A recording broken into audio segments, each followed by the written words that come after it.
Assalamualaikum warahmatullahi wabarakatuh. Kami dari kelompok 1 Alfa Alizarin ingin mempresentasikan hasil kelompok RBL kami mengenai generator listrik yang kurang lebih selama 3 minggu kami kerjakan. Namun sebelum itu izinkan kami perkenalkan diri terlebih dahulu. Nama aku Rahmat Rahmani 10 dengan NIM 1642363. Nama saya Julian Alita Teribu dengan NIM 1642365. Nama saya Jian Faliha dengan NIM 1642337. Nama saya Muhammad Hendrik Rome dengan NIM 1642339. Nama saya Marfon Kaki Bersirait dengan NIM 1642331. Nama saya Muhammad Pranov Rizik dengan NIM 1642373. Nama saya Marin Hasan dengan NIM 1642375. Nama saya Cika Sita Krisya Hartawan dengan NIM 1642337. Nama saya Feni Mirantika dengan NIM 1642339. Nama saya Andrea Gina Finoti dengan NIM 1642338. Terdapat 3 tujuan pada RBL generator listrik kali ini.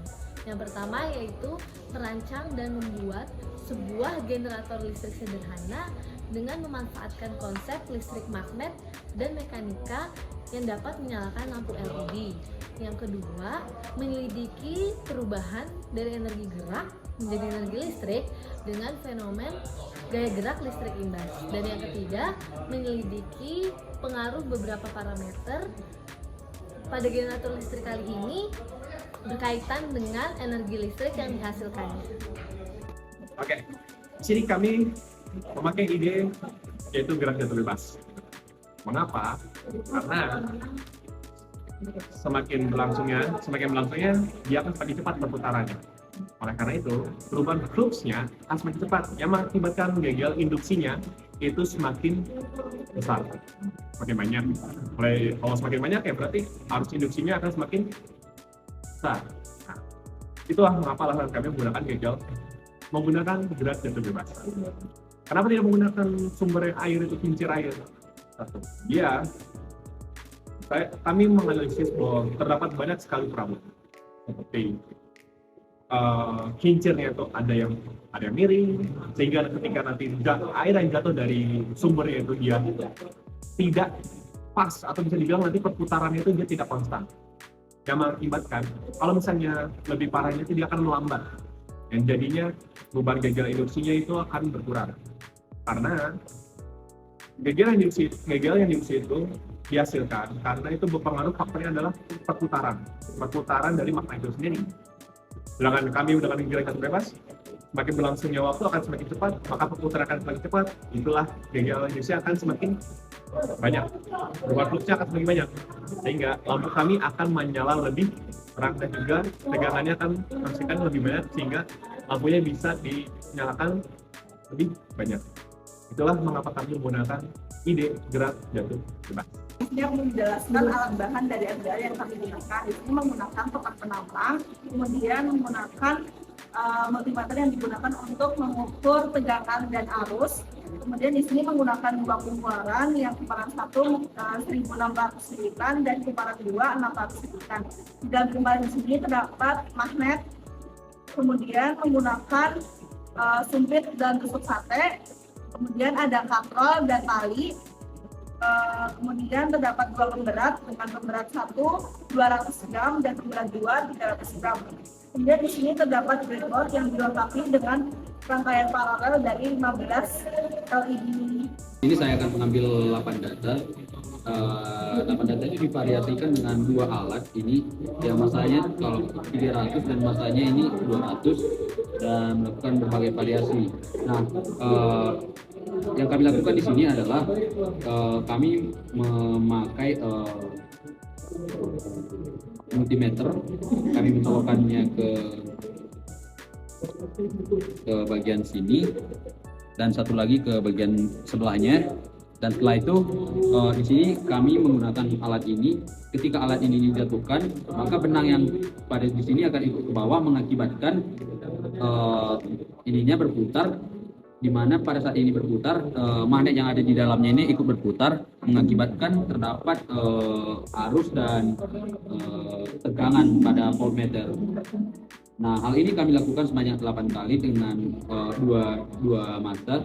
Dan setelah itu ketika bendanya ikut jatuh ke bawah, maka benangnya ini akan menjadi ikut ke bawah juga dan mengakibatkan gulungannya ini ikut berputar dan magnet di dalam juga ikut berputar.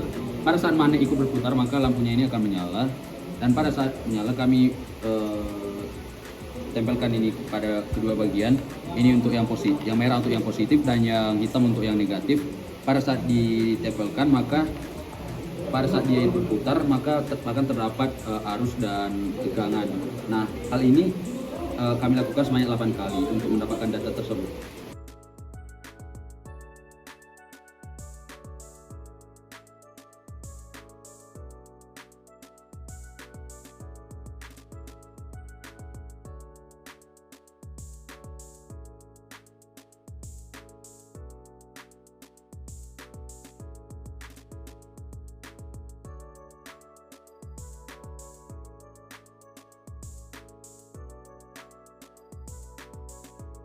Nah, selanjutnya bagaimana cara kami melakukan perhitungan dan pengolahan data?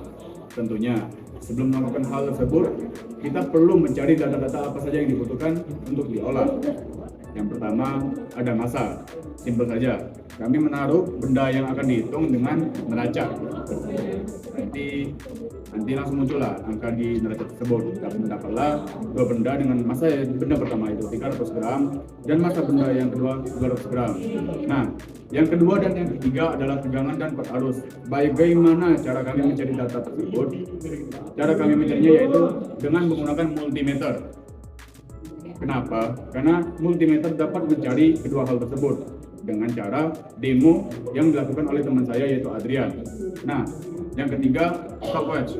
Stopwatch juga simpel saja. Nanti langsung muncul angka-angka yang menunjukkan waktu dalam sekian mungkin milidetik gitu. Nah, udah dapat nih data apa saja yang akan diolah. Bagaimana cara kami mengolahnya? Yang pertama, intinya kita tuh ingin mencari efisiensi dari satu sistem kami, gitu. Nah, efisiensi itu apa rumusnya? Yaitu W per Q dikali 100%. Di mana W itu adalah usaha dan Q itu sebenarnya kalor. Di mana kalor awal yang diinput. Jadi kami membuat kalor awal yang diinput itu adalah energi awal yang diinput.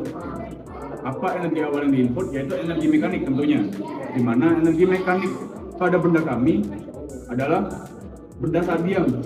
Otomatis jika bendanya diam, itu kan hanya mempunyai energi potensial, dan dapat disimpulkan energi mekanik pada suatu benda di awal-awal adalah energi potensial, di mana kita dapat mencari energi potensial tersebut dengan rumus M dikali G dikali H, di mana masanya tadi kita udah dapat. Nanti kita kan ada dua variasi nih, otomatis nanti ada dua energi juga, energi awal juga. M dikali G dikali H. Ketinggiannya, cara kami melakukan pengukuran pada ketinggian yaitu di mana letak kami akan menjatuhkan benda, di situ kami menjatuhkan benang juga gitu. Benang dijatuhkan sampai bawah. Nanti kami spidolin benang di atasnya. Terus kami ukur pada keramik, nggak pakai penggaris satu gitu. Jadi nanti keramik, misalnya keramik ini 30 cm misalnya. Nanti kayak berapa keramik? Misalnya 15 keramik gitu. Otomatis 15 kali 30. Ya udah 450 cm tinggiannya. Itu simple. Nah, udah dapat tuh energi awal. Kita kan masih belum ada data W, ya kan? W itu adalah usaha. Dimana usaha pada energi listrik adalah daya dikali waktu, P kali T. Ada dua nih. Ada tiga cara mencari usaha tersebut karena dia P kali T kan. Nah, otomatis W sama dengan V dikali I kali T, dimana P itu kan V kali I, atau V kuadrat per R dikali T, dimana P kuadrat per R, atau I kuadrat kali R kali T, dimana P itu adalah I kuadrat kali R. Nah, jadi karena multimeter kami itu ada kekurangan di mana dia tidak bisa mendeteksi hambatan, kami memilih rumus yang V dikali I dikali T gitu. Nanti dapat dayanya, dapat juga tadi waktunya udah dapat, kita bisa mencari energi listrik atau usaha yang dikeluarkan atau usaha yang di output gitu. Udah dapat usaha yang di output dan energi pada inputan tadi, kita dapat mencari efisiensi. Efisiensinya yaitu tadi rumusnya adalah energi listrik dibagi energi mekanik dikali 100%. Udah. Dan kami akan melakukan hal tersebut dengan variasi ini. Di mana variasi kami adalah dua massa, dan dua lilitan. Apa saja sih lesson learn yang kami dapat melalui penugasan RBL kali ini? Nah, yang pertama yaitu kami jadi paham bagaimana prinsip dasar energi mekanik menjadi energi listrik melalui konsep listrik magnet.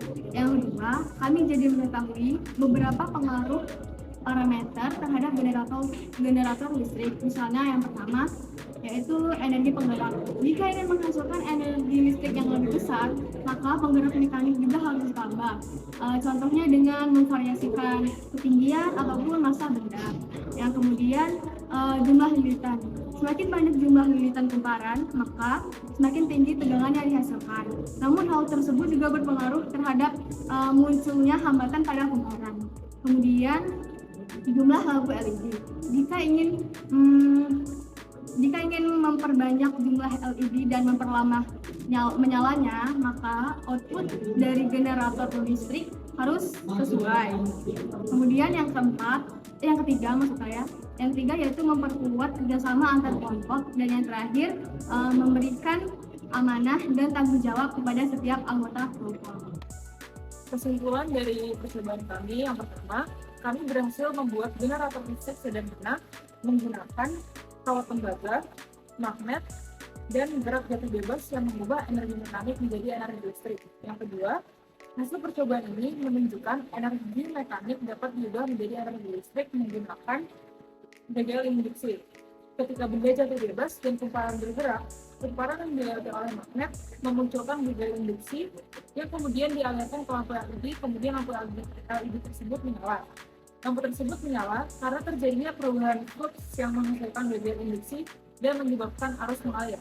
Yang ketiga, energi listrik yang dihasilkan dipengaruhi oleh beberapa faktor. Yang pertama, ada jumlah lilitan, besar medan magnet, plus permukaan lilitan, dan kecepatan magnet bergerak. Sekian presentasi yang dapat kami sampaikan. Apabila ada kekurangan, mohon maaf. Wassalamualaikum warahmatullahi wabarakatuh.